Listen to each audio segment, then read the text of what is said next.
Stands True presents The Science of Enlightenment, Session 3, on Mysticism in World Culture.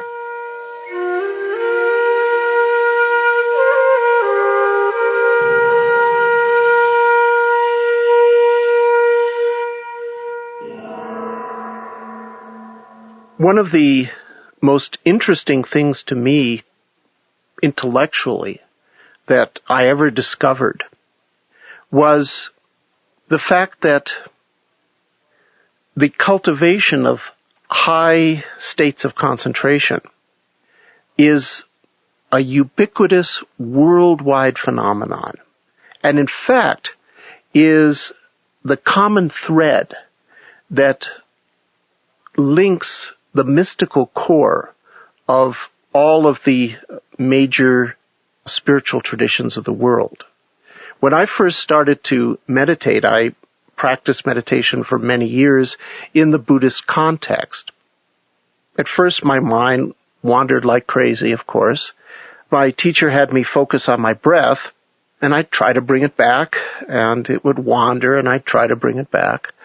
And then I'd be aware that my legs hurt, and I'd try to bring my awareness back to the breath, and then I'd be aware that I was sleepy, and I'd try to bring my awareness back to the breath, and I'd be aware that I was daydreaming, and I'd try to bring my awareness back to the breath.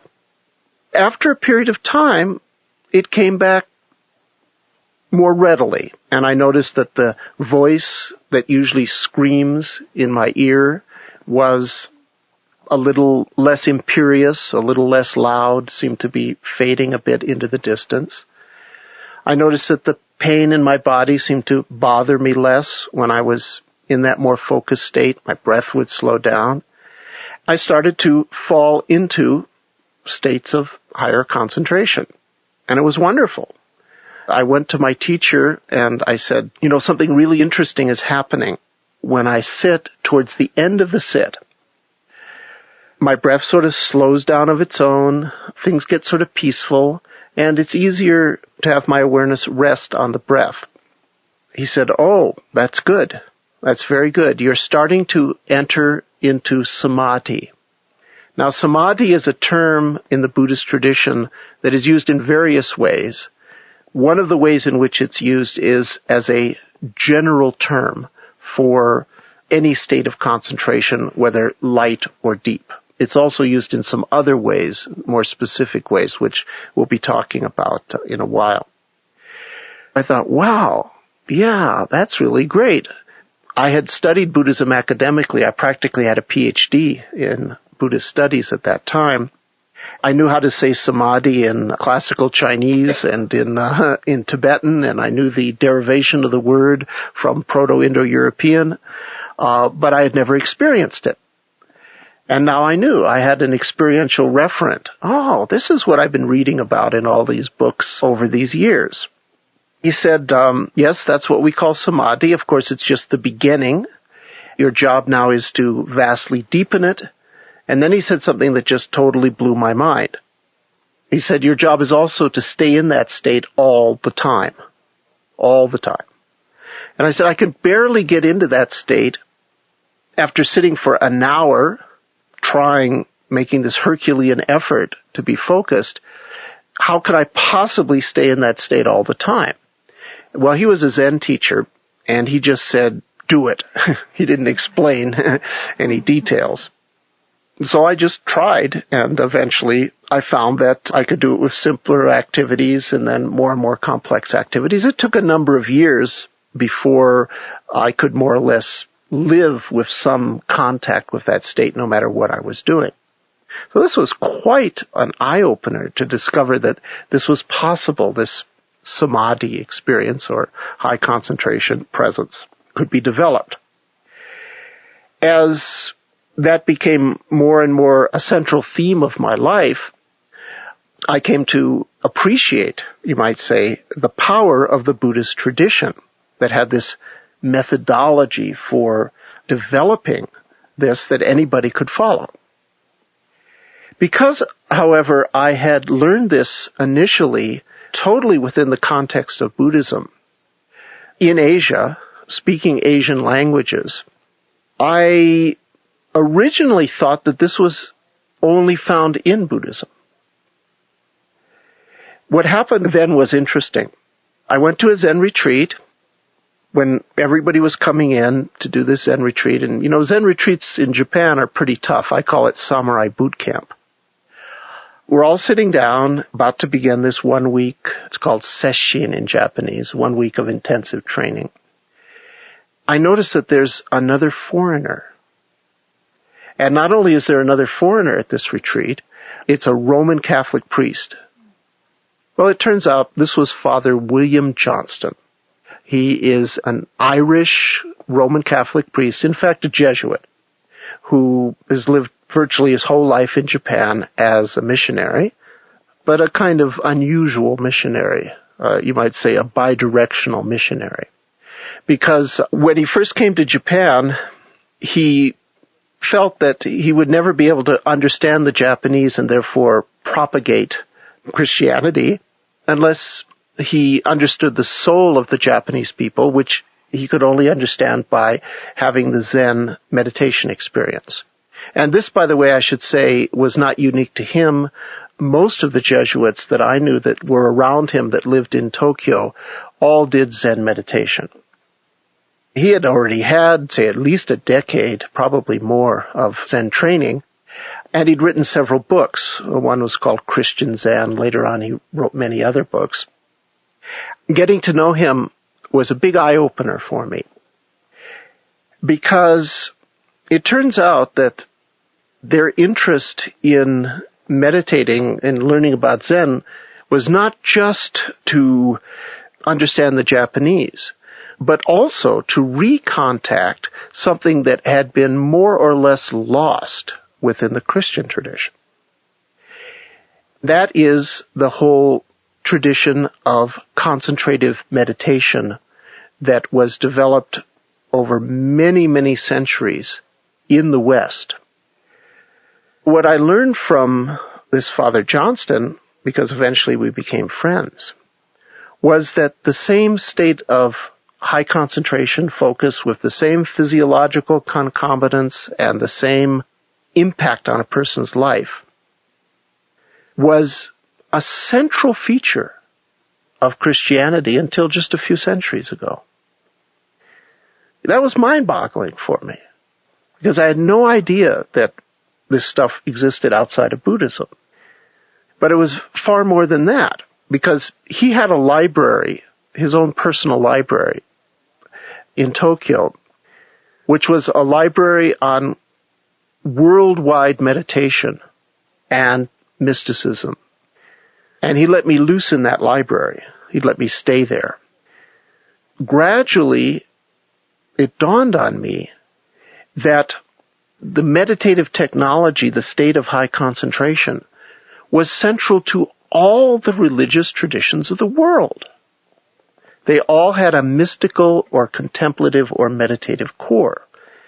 Suddenly, my work in Buddhism and my own personal experience, which had been so meaningful, was now seen in a much more universal context. So I would say for me that was like the discovery of the periodic law of the elements, was for chemistry. It's like suddenly everything falls into place. There's a pattern here that we can see all around the world. It is universal for human beings. In general, there are three aspects to religious or spiritual experience around the world. The vast majority of people have their religious experience centered around concepts, which we could call belief systems, dogmas, faiths, credos. This is, as far as I'm concerned, completely legitimate, but one has to realize this is only one aspect of religious or spiritual experience. But it is the most common one, I guess, because adult human beings are very centered in their thinking process. The spirituality of thought is the usual form of spirituality around the world. That's why most people are pretty fixated in belief systems. That reaches, of course, its extreme in what we might call fundamentalism, which is found in all around the world. a second aspect of spiritual or religious experience, which is the religion of feeling, or the spirituality of feeling, devotion, piety, the heart. Because after all, we're not just thinking creatures, we're also feeling creatures, we human beings. People have a felt sense of what the Romans called the numinous, the mystery, the awesome. They feel love feelings and other kinds of feelings with respect to the spiritual source.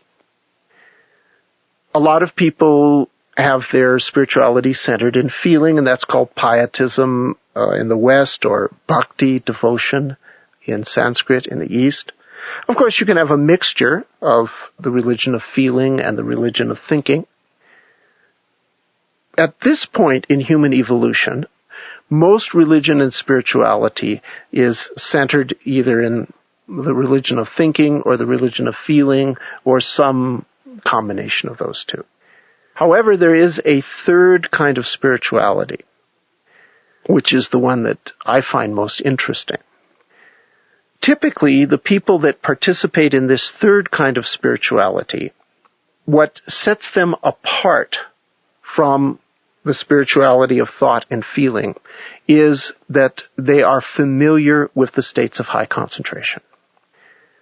Typically through systematic cultivation, but sometimes just through having fallen into it naturally. Now, that third kind of spirituality is definitely at this point in human evolution in the minority. Just because something is in the minority doesn't mean that it might not be extremely important. One might say that it's only a tiny number of human beings that are capable of understanding relativistic quantum physics. But that doesn't mean that relativistic quantum physics isn't very important. This third kind of spirituality has as its hallmark that it is centered around and based on states of extremely high concentration. It is called mysticism. When one practices the path of high concentration, there are many stages that a person goes through. Although some people never go beyond just having states of high concentration, and that's not too shabby.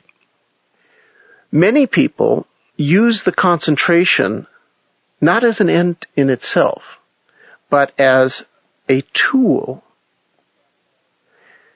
That level of involvement where you have used concentration, your mind has become extremely concentrated, which is wonderful for the mind, and your body has become extremely relaxed, which is blissful for the body. If you continue to grow, the next step takes you beyond the concentrated mind and beyond the blissful body.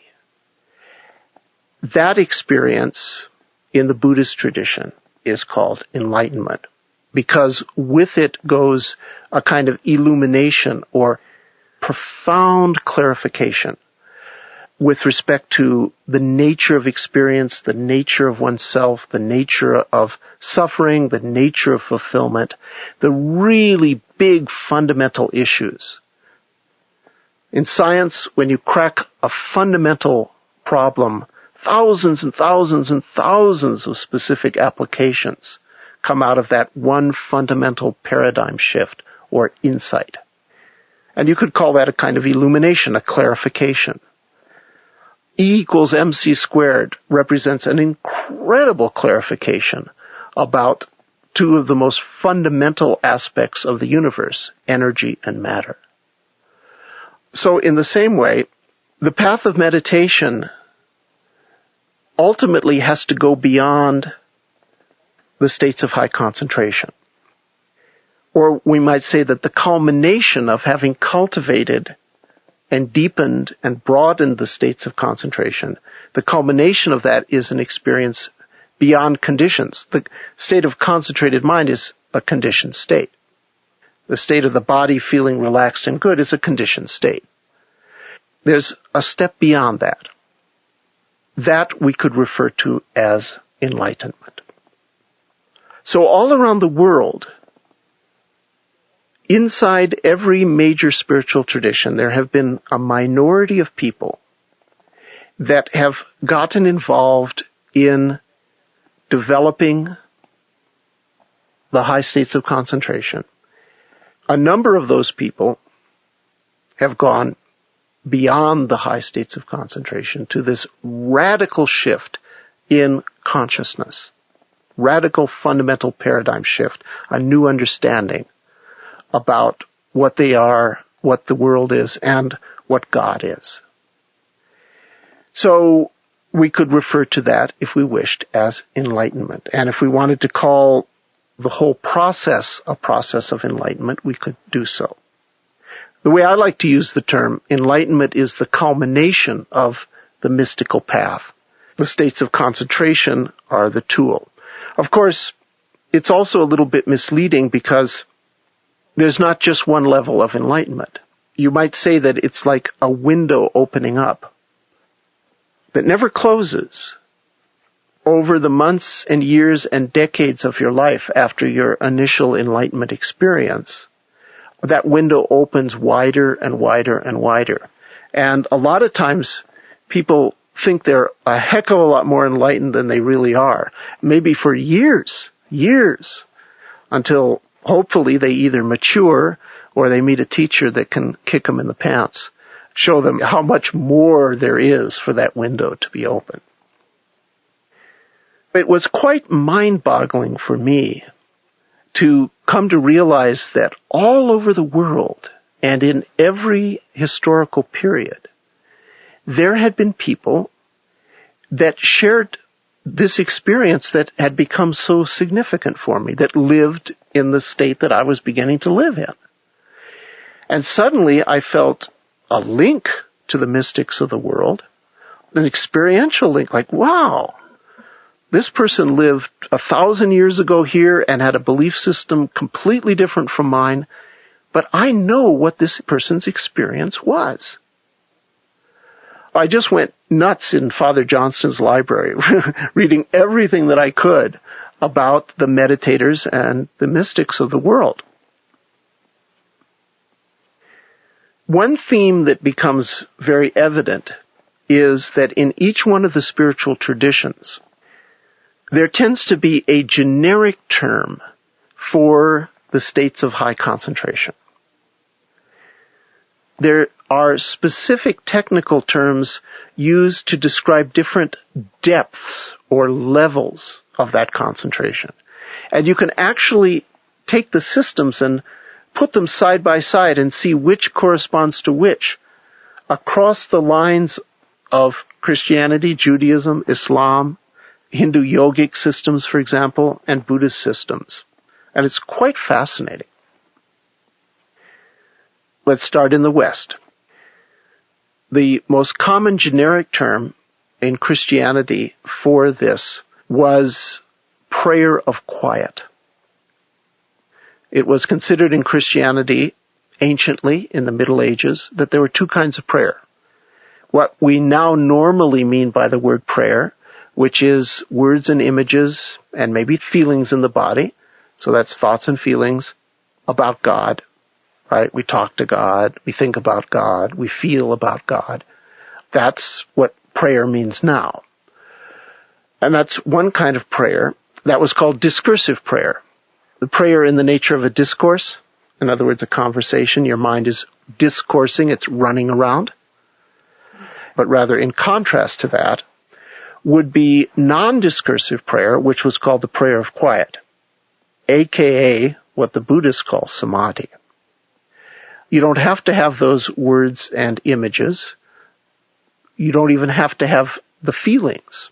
You may start with the words and images and the feelings, and then that takes you into a state of very, very deep peace and high concentration.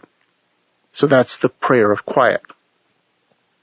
Another word that was used in Christianity is recollection. That's a very interesting word, meaning not to remember, as it does in modern English, but to recollect. In Latin it would mean, re means back, col is from con, and it means together, Lect is from legere, and it means to gather. To gather back together, literally, would mean what the word recollection means. In other words, to become concentrated. The mind is scattered, then it becomes recollected. In fact, the Catholic priest is supposed to become recollected even if he can't be recollected in his daily life. He is required to be recollected for at least one moment, and that's the moment when he consecrates the host. Of course, that's just one moment of high concentration or recollection. In former times, great numbers of Christians wanted not to have just one moment of recollection, but to be able to live their whole lives in that, because that would lead them to this third and deeper form of spirituality, the mystical experience. If you've ever been to Europe, you know how many monasteries there are. And that's only a small fraction of the number of monasteries that there were at one time, because wars and revolutions of different kinds have destroyed many of the monasteries of Europe. What few people really stop to think about is what function those monasteries played. They were absolutely at the center of the Christian tradition. The monastic movement was started by Saint Benedict, and it was called the Benedictine rule. And Saint Benedict said that the reason to go into a monastery, why a monastery, and monasteries, of course, if it's for women, it's called a nunnery, but we'll use the word here in a unisex way. Monks and nuns are all monks. The reason to go in a monastery was one and one only, to attain the prayer of quiet. That's what the monastery is for. It's a giant feedback mechanism where your life is simplified and there's basically nothing to do but simple physical activities and other kinds of concentrating activities like chanting and what have you. It was absolutely central to the Christian tradition. Within the Jewish mystical tradition, the general term for state of high concentration is in Hebrew kavanah, and literally means direction.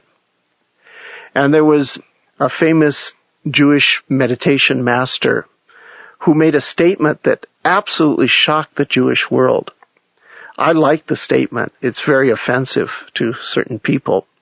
He said, Judaism without kavanah is idolatry.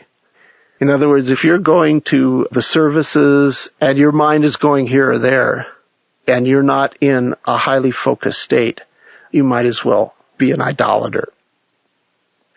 It exists there within Judaism. In the Islamic tradition, the main way of cultivating the state of high concentration was by chanting and often dancing.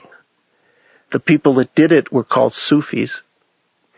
That whole activity of dancing and chanting with the goal of developing high concentration is called zikr in Arabic, Z-I-K-R, or in some dialects it's pronounced dhikr, D-H-I-K-R. And of course, dhikr, or zikr, culminates in a state of concentration so great that you start merging with things. This is true, of course, of anyone that cultivates the path of concentration. Eventually, they get to the unitive experience. The unitive experience was called in Arabic fana, F-A-N-A. There were two kinds of fana. The first was called fana fil sheikh. Sheikh means your teacher. Your guru is called a sheikh in Arabic. You would merge and, as you were dancing, become your teacher. But then you had to go beyond that to experience fana fillah, which means dissolution into Allah, into the source. And there was a oneness with God. The terminology is right there in Islam. In Taoism, the state of high concentration was called a shou-yi, which means to hold to the one, or to preserve oneness, as opposed to scatteredness. Where the technology of concentration is most systematically developed, however, is without a doubt in India. We say that the great genius of Western civilization was to develop a systematic mythology to understand the external world, which we call science. Then the great genius or primary contribution of Indian civilization was to develop a comparable technology to explore and describe the subjective or internal world. India's contribution to the world is that more than any other place on this planet, they really clarified the technology of developing high concentration, the nuances of experience within that, etc. Where you can see this quite clearly is in a work called the Yoga Sutras, which explain in a very compact form the practice of yoga. Now, yoga is one of these technical terms, again, that means different things within different contexts. In any event, the classical yoga system of India is something called Raja Yoga. Raja means king. It's actually related to the Greek word rex. So Raja Yoga is royal yoga. The royal yoga is one of the earliest clear descriptions of the stages of concentration. Raja Yoga is sometimes called Ashtanga Yoga because Ashta means 8 and Anga means limb, so it's 8-limbed yoga, because they describe the stages in terms of 8 steps. The last 3 steps are the ones that we're interested in, because they reveal something about the steps that everybody goes through when they develop states of high concentration. The first is called dharana. That means literally holding. What does that mean? Well, you take some object of focus, could be anything, could be your breath, could be a sound, could be something you visualize, could be a flower, could be your teacher, could be anything. You take some object, you focus your awareness on it. When your awareness wanders, which inevitably it does, you gently bring it back. Wanders again, you gently bring it back. Wanders again, you gently bring it back. This act of bringing back each time the awareness wanders is called dharana. You're attempting to sort of hold on to the object. In the yoga system, the second stage or level of concentration is called dhyana, D-H-Y-A-N-A. And here's where we get to some confusion, because the same word is used in Buddhism. Dhyana is also used in Buddhism in a very similar but not identical context. Within the context of Raja Yoga, here's what dhyana means. You've paid your dues, you've brought your attention back over and over again to whatever your object of focus is. Now your awareness doesn't wander, but it stays gently rested on that object. The metaphor that's used is that it's like a stream of oil pouring without a gap in the oil. There's an unbroken flow. That's called dhyana. The third stage in the yoga system is called samadhi. Again, we have a possible confusion in terminology here, because in Buddhism, sometimes samadhi refers to any level of concentration, whether it's dharana, dhyana, or what the Raja Yoga system calls, quote, samadhi. You could get a tremendous confusion. I can imagine an argument between students of yoga and students of Buddhism as to the role of samadhi on the spiritual path, with them never realizing that they were using the same word in a significantly different way. In the Raja Yoga system, the general feature of samadhi is that one not merely has unbroken concentration, but that one becomes the thing concentrated on.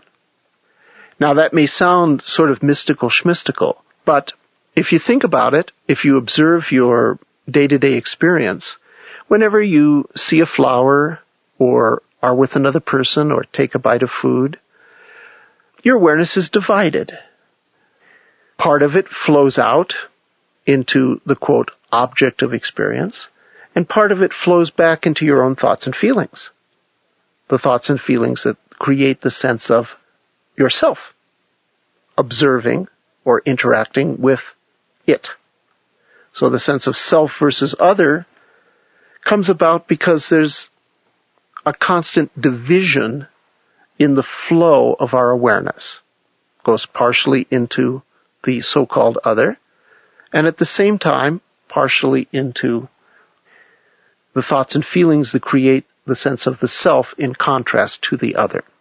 Now, I mentioned that at the state of dhyana, the awareness starts to flow continuously into whatever you're focusing on. At the state of samadhi, that phenomenon becomes so pronounced that all of the awareness flows onto the object for a period of time, and none of the awareness flows back into the thoughts and feelings that usually produce the sense of a separate self. What happens then? All there is in the field of consciousness for 5 seconds, 5 minutes, 5 hours, depending on how long you maintain it, all there is the so-called object, which now, however, has become subject. There's nothing else to be but it. This obviously very much changes one's fundamental concepts about what inside and outside are, what oneself is. That, in the Hindu Raja Yoga tradition, is called samadhi. That's concentration in the sense of merging or becoming. We might say that it represents a complete experience. However, they distinguish two kinds of samadhi. Samadhi with a seed and samadhi without a seed. When you experience merging with something, in the sense of samadhi with a seed, there is just that something, and for a short period of time, as I say, the thoughts and feelings that make the sense of self. However, there is that something as an object, shining and filling your consciousness. And it is a thing extended in time and space. There is just flower, or just taste, or just your lover as a thing, filling consciousness. And you say, I'm standing in that flower. I am this taste. I am my lover. But as an object. When you experience samadhi without a seed, the concentration is now so great that the awareness flows so completely into that object that there is no time to fixate any little part of that object as something rigid, opaque, extended in time and space. To use the language of modern physics, the object ceases to be particulate. It becomes a waveform. That waveform fills your consciousness. You stand in that waveform, and you are that wave. However, waves automatically interact. Particles bounce off of each other automatically. 2 ice cubes bounce off each other. 2 rivers will automatically flow together. So when you become the wave that is the flower, the wave that is your lover, the wave that is the taste of your food, that wave links to all the other waves in the universe, all the other so-called objects, all the other so-called beings. In a way that I will describe eventually, it also links to the source of all of these things. Within that, the characteristic of that level of merging is that it is both incredibly rich in that it contains the totality of the universe, and it is completely and refreshingly vacuous in that it is just a wave. It's not a thing. It is a doing. the somethingness in the experience is gone. Now, I know this sounds very mystical, schmystical, very weird, very hard to understand, perhaps. However, as your experience grows, you come to actually experience it yourself, and then it starts to make sense. It seems paradoxical, but so does modern physics. How can light be both a particle and a wave? How can something as obviously particulate as an electron be focused through an electron microscope as though it were just an energy wave? It's completely paradoxical. From the viewpoint of older physics, it makes no sense whatsoever. However, it is true. Even something like a bowling ball, which is about as particulate as you can imagine, has associated with it a de Broglie wave. Stephen Hawking, who is famous for his book A Brief History of Time, is presently working as his major focus on the equation for the wave of the entire universe. Universe as wave. So even though it may seem strange, it remarkably parallels the equally strange language of modern physics, which is quite the standard model and accepted by scientists all over the world. At the really deep level of concentration, there is not only a merging with the individual object, but a merging with the fundamental forces of the entire universe, the fundamental waveform. It's at that point that a person can be said to have complete experience. It's at that point that one has passed beyond mere concentration into the world of enlightenment, because now one understands things in a very, very different way. This is how the continuum of states is described in the Yoga Sutras. When you get into Buddhism, there are numerous works that describe in even more detail this process, dividing it actually into 9 stages, referred to by a generic term samadhi. Also the word dhyana comes into play there. And if you read the standard Buddhist works, you can see the detailed description where they distinguish these different stages.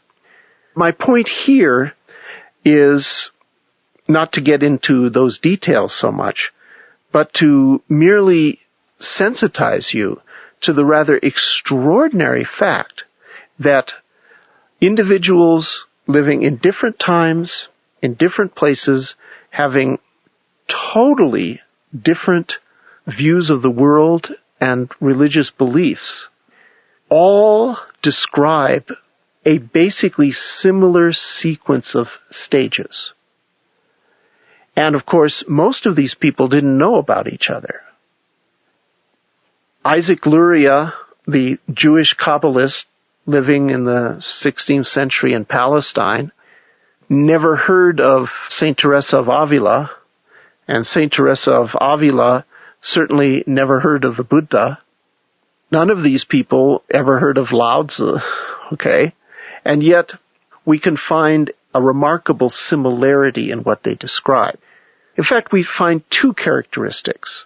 A remarkable similarity in their descriptions, on one hand. The fact that their descriptions are extremely strange to the average person. And they're strange in the same way.